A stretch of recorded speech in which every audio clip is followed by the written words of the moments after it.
Hi, everybody, and welcome to our module on transcription. Transcription is the process of synthesizing RNA using DNA as a template. And by way of review, what differentiates RNA from DNA is that RNA contains ribonucleotides, not deoxyribonucleotides, and also RNA contains uridine instead of the nucleotide thymidine. If you look at the bottom of the screen, this is the structure of thymidine on the left and uridine on the right. Note that uridine has an OH group here hanging off the sugar molecule. That makes it a ribonucleotide. Thymidine does not have an OH group here. That makes it a deoxyribonucleotide. To understand the process of transcription, let's take a look at this cartoon I've made of a double strand of DNA. At the top, we have a strand of DNA going from 3' to 5', and anti-parallel to that, we have a complementary strand of DNA that runs from 5' on the left to 3' on the right. I've denoted all the different nucleotides and bases by colors, and they are complementary to each other so that adenosine is always paired with thymidine and cytidine is always paired with guanosine. The big picture of what's going to happen in transcription is that the two DNA strands will separate, and one of the strands will be used as a template. That's called the template strand, and it will be used as a template to synthesize RNA in the 5' to 3' direction. And in the video on DNA replication, I explain why nucleotides are always added to growing strands of DNA or RNA in the 5' to 3' direction. This process will yield an RNA molecule that is complementary to the template strand in terms of its bases, so that anywhere that the template strand has thymidine, the RNA molecule will have adenosine, and anywhere the template strand has cytidine, the RNA molecule will have guanosine. The only difference is that the nucleotides in the RNA molecule are ribonucleotides, not deoxyribonucleotides, and also the RNA strand has uridine, where the DNA strand may have thymidine. So if you wanted to know what this RNA strand was going to look like, you could look at the template strand and in your mind convert all the bases to the complementary base. And then you would have a picture in your mind of what the RNA will look like that comes from this template strand. However, there's no need to do that because if you simply look at the other DNA strand at the bottom of the screen, it shows you what the RNA strand will look like that is synthesized from the template strand. This DNA strand on the bottom is complementary to the template strand. Therefore, it is showing you what the RNA from the template strand will ultimately look like. And for that reason, this strand on the bottom is called the coding strand. And this is the strand that you'll often see shown in books and in research papers. It's much easier than showing the template strand, which you have to convert in your mind into mRNA by flipping all the bases. The coding strand instead is often shown, and that tells you what the mRNA will look like that ultimately comes from the template strand. Make sure you understand that difference and make sure you understand what you're looking at when you see a coding strand illustrated in one of your textbooks. So for example, you might read in one of your textbooks that a piece of DNA has the sequence GTCA, and that via transcription, that makes a piece of RNA that has the sequence GUCA. And this might be confusing to you because you don't understand why the bases aren't complementary. And the reason is because this piece of DNA is the coding strand, not the template strand. So when you look at the coding strand, whatever you see for nucleotides is the same thing you will get in terms of bases in the RNA. The difference is that you won't have thymidine in the RNA, and the RNA will be made up of ribonucleotides, not deoxyribonucleotides. So now that we understand that, let's talk about some of the many different kinds of RNA that you can find inside of cells. Messenger RNA is the RNA that codes for amino acids and proteins. These are the longest chains of RNA, and the nucleotides in a strand of messenger RNA specify amino acids that can be used to make proteins via the process of translation. Ribosomal RNA is also very important for translation. Ribosomal RNA forms ribosomes, and ribosomes are the site within cells where proteins are synthesized. Transfer RNA is used to transfer amino acids to proteins. It is also very important for the process of translation. MicroRNA are a special form of RNA that we'll talk about in more detail at the end of this video. They can regulate gene expression. MicroRNA target messenger RNA molecules. They bind via base pairing and they block the translation into proteins. So just because DNA gets transcribed into mRNA doesn't necessarily mean that mRNA will go on to form proteins. There are other RNAs around which can block the conversion of mRNA into protein, and therefore they regulate the expression of a gene into protein. MicroRNAs are one such type of RNA. Small interfering RNAs are another type of RNA that regulate gene expression. They can cause degradation of messenger RNA so it never goes on to form proteins. And then finally, small nuclear RNAs are a type of RNA that is important for splicing. We'll talk more about this later. RNA polymerase is the enzyme that synthesizes RNA using DNA as a template. It shares some similarities with DNA polymerase, which also synthesizes chains of nucleic acids using DNA as a template. But one very important difference is that RNA polymerase does not require a primer like DNA polymerase. In the video on DNA replication, I talk about how DNA polymerase works, but it requires a short sequence of nucleic acids in order to get started. That's called a primer. RNA polymerase does not require a primer. RNA polymerase works by binding to regions of DNA called promoter regions. It requires proteins called transcription factors to work, and it binds to DNA and opens the double helix and begins the process of transcription so that RNA will be made from DNA. In prokaryotes like bacteria, there is one RNA polymerase enzyme. It is a multi-subunit complex, and it makes all the different types of RNA, like messenger RNA, tRNA, and ribosomal RNA. In eukaryotes, there are multiple different RNA polymerase enzymes that function in cells. RNA polymerase 1 makes most of the ribosomal RNA. Ribosomal RNA comes in a number of different sizes, and RNA polymerase 1 makes the 5.8S size, the 18S size, and the 28S size. RNA polymerase 2 is the RNA polymerase we're going to talk a lot about in this video. It's used to synthesize messenger RNA. And then RNA polymerase 3 makes some forms of ribosomal RNA. It makes the 5S size, and it makes some of the other forms of RNA found in cells. There are some naturally occurring substances and also some drugs that function by inhibiting RNA polymerase. One of them is alpha amanitin. This is a protein produced by the mushroom Amanita phalloides, which is also called the death cap mushroom. This protein is a powerful inhibitor of RNA polymerase 2, and if you consume this mushroom, the protein will be taken up by your liver cells, and this will lead to liver failure. And unfortunately, I've seen one person in my career who accidentally ate one of these mushrooms. She ended up in the intensive care unit with acute liver failure and required a liver transplant. It is very dangerous to eat these mushrooms, hence the name death cap mushrooms. Rifampin is a drug that inhibits the bacterial version of RNA polymerase. It can be used in the treatment of tuberculosis infections. And actinomycin D is a chemotherapy agent. It inhibits RNA polymerase and therefore blunts the replication of cancer cells. Back to our discussion of transcription, I mentioned before that transcription factors are proteins that are required by RNA polymerase in order to initiate transcription. In prokaryotes or bacteria, there is a single transcription factor called protein factor or sigma factor. Eukaryotes have multiple different transcription factors. Many of these bind to RNA polymerase 2, the RNA polymerase used to synthesize messenger RNA, and they have names that begin with TF for transcription factor like TF2D, TF2B, and TF2E. Promoters are DNA regions that are not transcribed, but they can bind to RNA polymerase as well as transcription factors, and therefore they promote the process of transcription. And once RNA polymerase has bound to a promoter region, it can open the double helix and begin the process of synthesizing RNA. And promoters are generally located just before a gene that's going to be transcribed, as I've shown at the bottom of the screen. If this is the transcription start point, the promoter will be just before that.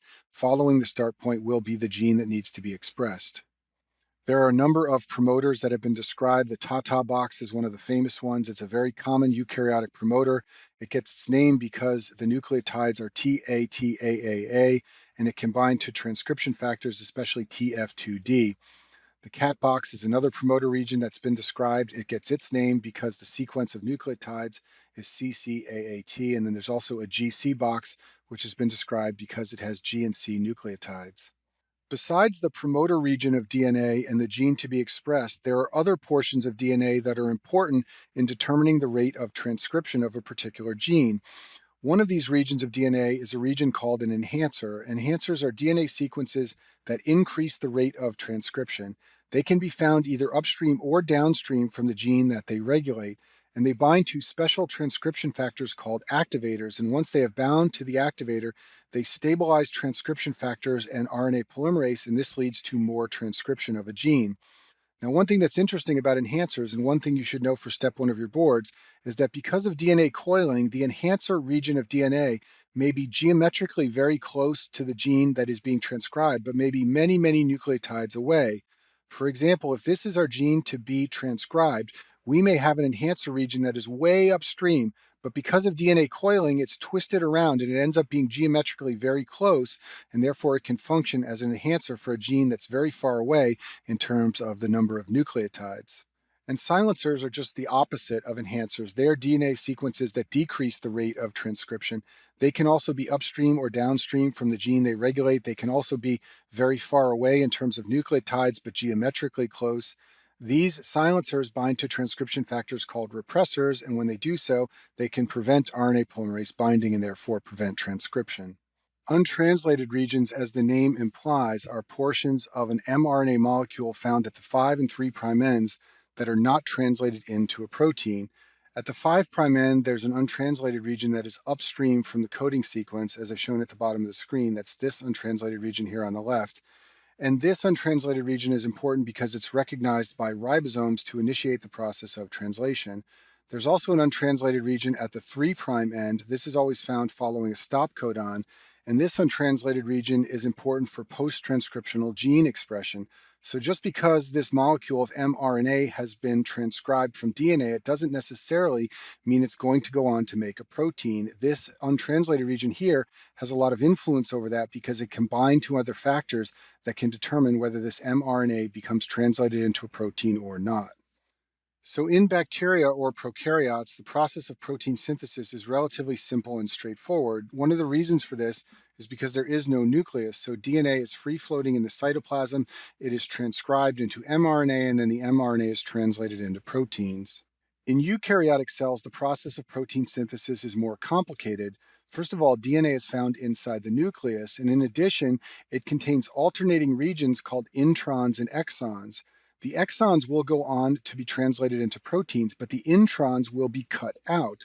The way this works is that the DNA is transcribed into RNA containing the introns and the exons. Then the introns are cut out inside the nucleus, and then the RNA exits the nucleus, and out in the cytoplasm is where the ribosomes can be found, and they are used to translate the RNA into protein.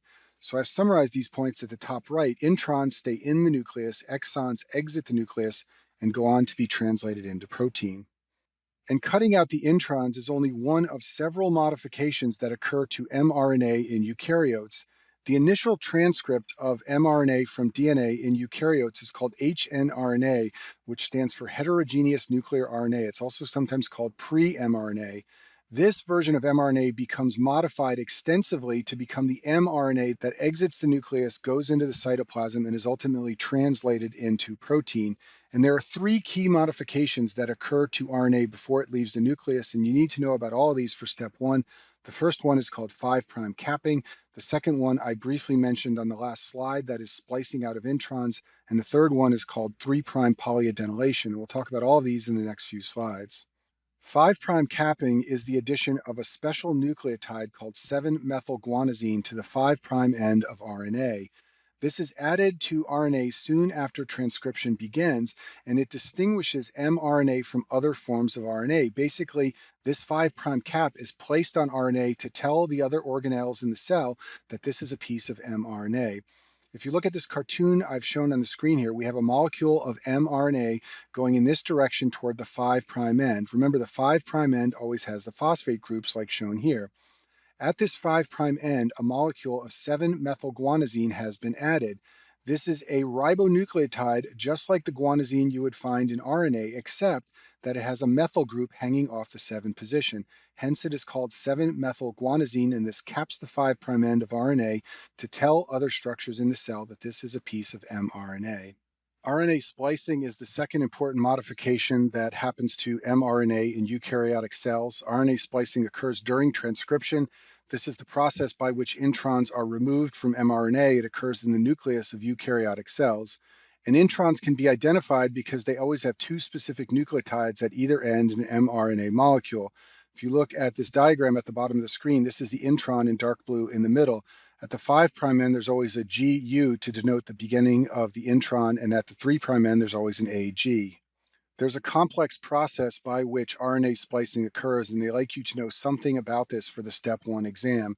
So the primary transcript, the initial piece of mRNA, combines with structures called snRNPs in order to undergo RNA splicing.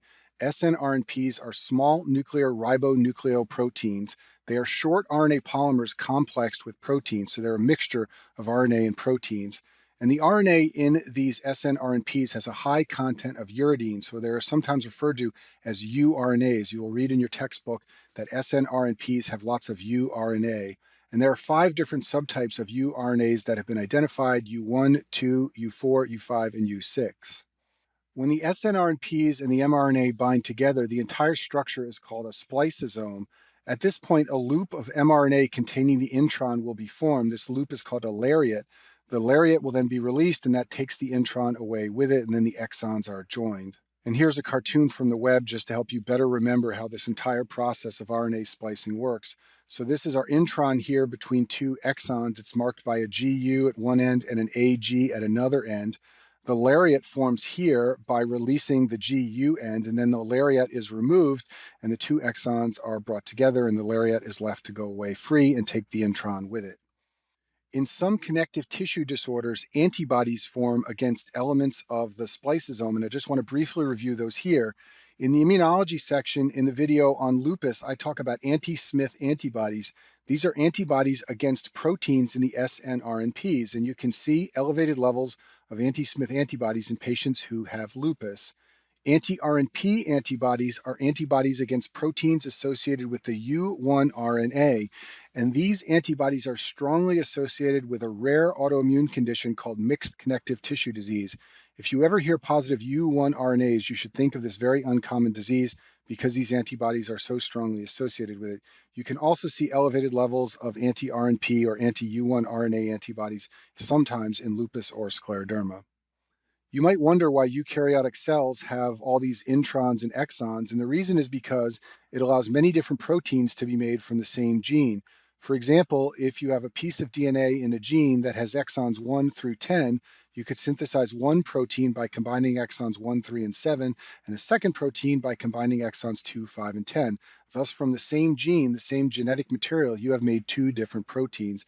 And this is what allows eukaryotic cells to be more advanced and high functioning than prokaryotes. And here's a cartoon from the web just to make this even more clear. We have a gene, a piece of DNA with 5 exons, each denoted by a different color. That is used to transcribe a piece of messenger RNA that also contains the 5 exons.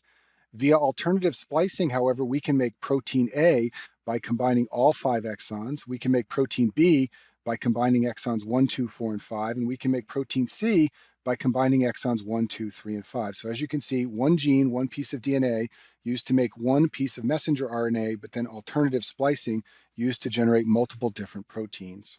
Splicing errors have been described in some disease states. A mutation can lead to a loss of an exon, a retention of an intron that should be cut out, or incorrect joining of introns instead of cutting them out. In beta thalassemia, there are a number of genetic mutations that have been described, and some of them involve the splice sites.